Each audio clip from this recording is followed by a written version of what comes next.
Сәлеметсіздер ме балалар? Бүгінгі өтетін сабағымыз өзіңіз тану. Сабақтың тақырыбы дербестік және жауапкершілік.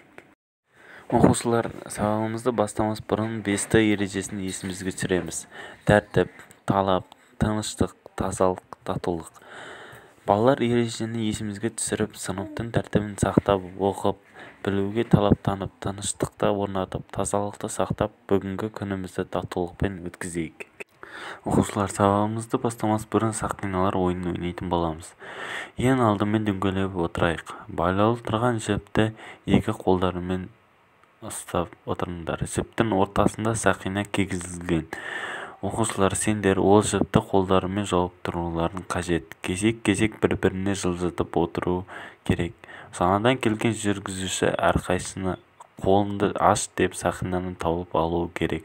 Кімнің қолында сақина болса, сол жаңа жүргізуші болады. Оқушылар, үйге асыранды қазір мәтіні берілген болатын. Бүгінгі сабақта кім айтып береді? Жарайсыңдар оқушылар. Атасының немересіне айтқан ақылы қандай ой түйдіңдер? Өз бетімен еңбек ету дегенді қалай түсінесіңдер? Дербестік адамға не үшін қажет деп ойлайсыңдар? Дербес адамның бойында қандай қасиеттер болуы керек? Сенің бойында дербестік бар ма? Бүгінгі сабағымыздың дәйек сөзі жауапкершілікті сезінуден жан атаулы биіктейді.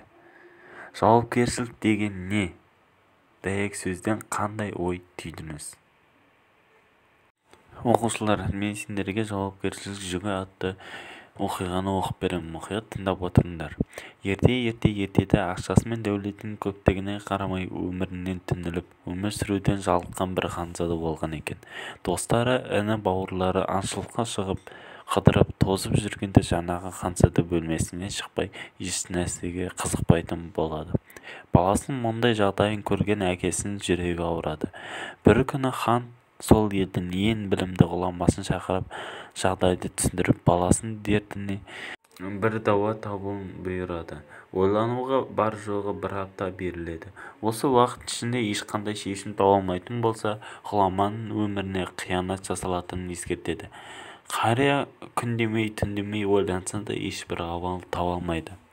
Ханның сөзін ескеріп, өлкеден қашып кетуді жоспарлайды. Жақындарымен қоштасып, жиған тергенін арқасына артып кетіп бара жатып, бір ауылдың маңайында қой мен қозы бағып жүрген жас қойшыны көреді. Онымен біраз әңгімелеседі. Қойшы: аға, аз уақытта қойларымды бағып берсеңіз, түскі асымды алмай шығыппын. Үй жаққа барып, соны ала келейін деп едім, дейді. Ғұлама біреу болсын жақсылығым тисін ниетімен қуана келсе, бар ынта мен назарын мойнына алған жауапкершілігіне салып тұрғанда, бір қозы ойнап жүріп ор ішіне домалап түседі. Қозыны құтқарып шығармаса өзі шыға алмайтыны анық. Қойшы баланың алдында ұят болды-ау деп ғұлама орға түскен қозыны құтқармақшы болады. Осы мақсатпен ордың ең астына түседі. Қозыны арқасына байлап ордан шығаруға тырысады. Бірақ қозының ауырлығын көпке шыдамай қайта орға құлайды. Қайта тырмысып, қайта құлап, әрең дегенде қозыны ордан алып шығады. Жас досына берген уәдесін орындау үшін бір қозыны құтқарам деп жанталасқаны өзінің басына түскен жағдайы. Өлкені тәр кетіп бара жатқанын естен шығарады. Есіне түсіп ойланады. Кімде-кім бастаған істің сәтті аяқталуын мақсат етіп қойған, мақсатына толық берілген болса, ол кісінің ешқашан іші де пыспайды, басқа еш нәрсені көңіліне де алмайды.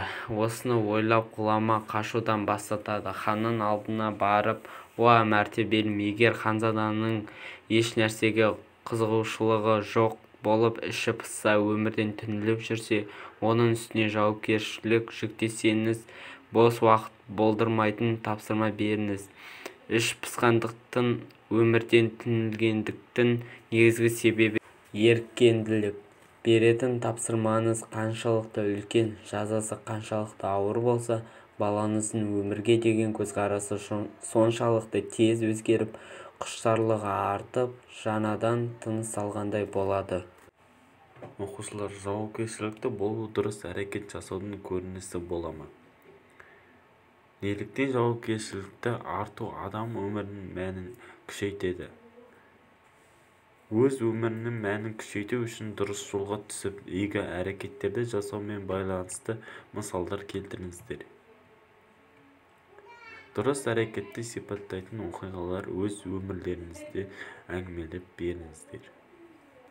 Оқушылар, орнымыздан тұрамыз, бір сергіп алайық. Оң қолымда 5 саусақ, сол қолымда 5 саусақ. 5-ке 5-ті қосайық, болып шықты 10 саусақ.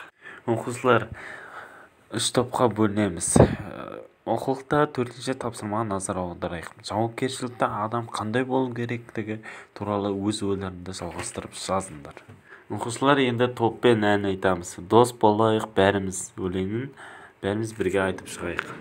Үйге тапсырма, өкініш мәтінін оқып келу.